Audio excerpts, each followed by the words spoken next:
Un attentat particulièrement meurtrier a été déjoué juste avant l'Euro. C'est ce qu'a annoncé le Premier ministre alors qu'il avait réuni les responsables parlementaires à Matignon pour présenter les orientations de la prolongation de 3 mois de l'état d'urgence.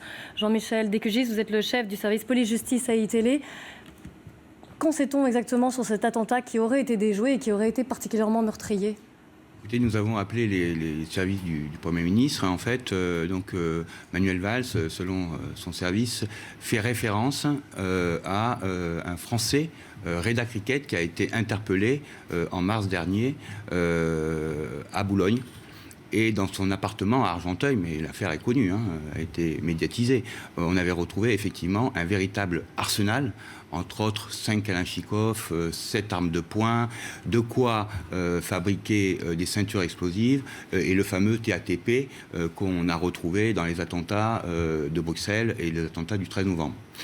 Il y a eu aussi 2 arrestations, une autre aux Pays-Bas et une autre en Belgique. Tous ces gens sont mis en examen pour association de malfaiteurs en vue d'une entreprise terroriste.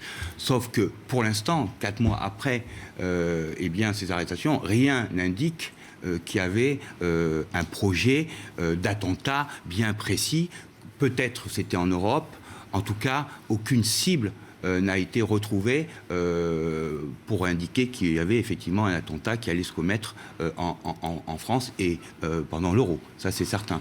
Maintenant, est-ce que Manuel Valls était acculé, il a voulu donner, montrer que ces services et les services de police faisaient bien leur travail, ou faisait-il référence à autre chose, mais sa langue a fourché et le secret doit être maintenu? C'est une question et seul Manuel Valls a la réponse.